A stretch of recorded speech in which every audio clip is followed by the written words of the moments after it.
किसी एक गांव में एक ब्राह्मण रहा करते थे। ये एक बहुत करामाती मंत्र जानते थे। मंत्र का गुण ये था कि एक विशेष प्रकार का नक्षत्र योग आने पर जब उसका प्रयोग किया जाता तो आकाश से नाना प्रकार के रत्न और धन की वर्षा होने लगती थी। उस ब्राह्मण के पास एक बड़े बुद्धिमान विद्यार्थी पढ़ते थे। एक दिन एक काम से ब्राह्मण उस विद्यार्थी को लेकर घर से बाहर हुए। कुछ दूर जाने पर वे एक घने जंगल में आ पड़े। इस जंगल में 500 डाकू रहते थे। राहियों के आते ही उनका माल असबाब लूट लेते उस ब्राह्मण और विद्यार्थी की भी यही दशा हुई। डाकुओं ने उन्हें बांध लिया। राहगीरों के पास सदा रुपया पैसा नहीं रहा करता था, फिर भी डाकू उनको नहीं छोड़ते थे। वे एक को बांधकर दूसरे से कहते कि जाओ, यदि हो सके तो रुपये ले आकर इसे छुड़ा ले जाओ। यदि बाप बेटे को कभी पकड़ पाते तो लड़के को बांधकर रख लेते और बाप रुपया ले आने को भेजते।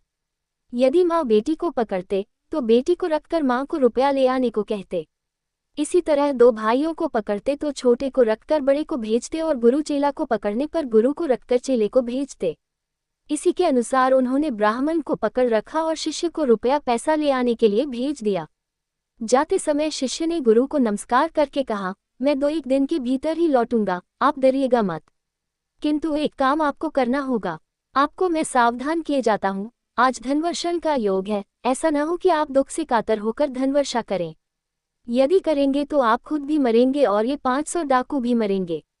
शिष्य ऐसा कहकर रुपये के लिए घर की ओर चले। संध्या समय पूरब की ओर चांद उगने लगा। ब्राह्मण ने देखा नक्षत्र योग आ रहा है। देखकर उन्होंने सोचा, अच्छा, धन के लिए ही न डाकू हमको नाना प्रकार के कष्ट दे रहे हैं। ये धनवर्षण का योग तो दिखाई देता है, मैं इतना कष्ट क्यों सहूं? मैं इसी समय मंत्र के बल से धन बरसाकर इन्हें देकर क्यों न चला जाऊं? यही सोचकर उन्होंने कहा, क्यों जी, तुम लोगों ने मुझे क्यों पकड़ा है? कहना व्यर्थ है, उन्होंने जवाब दिया, धन के लिए। ब्राह्मण ने कहा, यदि यही बात है तो मेरा बंधन खोल दो, स्नान करने दो, नया वस्त्र पहनने दो, चंदन लगाने दो और फूलों की माला पहनने दो। डाकुओं ने वैसा ही किया। ब्राह्मण ने मंत्र पढ़कर ज्यों ही आकाश की ओर देखा, त्यों ही आकाश से नाना धन रत्नों की झड़ी लग गई।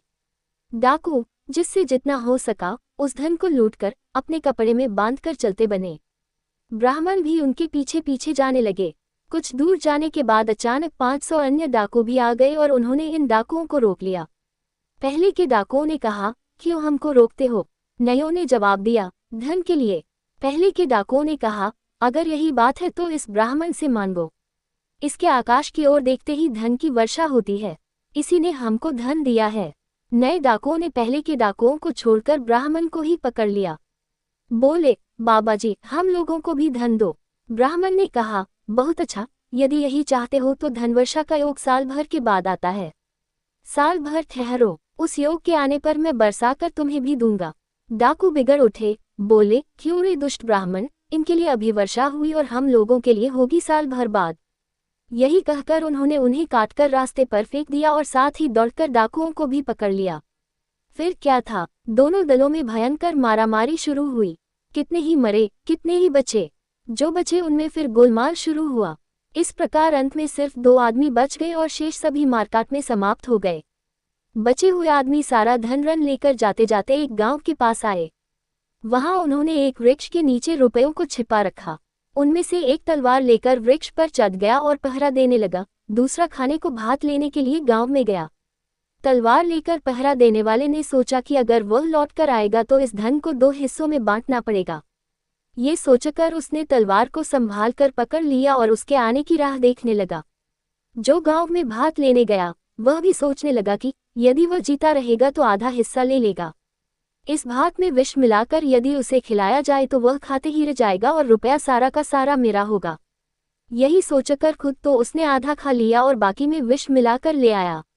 पहला आदमी पहले से ही सजधज कर बैठा था। दूसरे के आते ही तलवार से उसके 2 टुकड़े कर एक गुप्त स्थान में फेंकाया।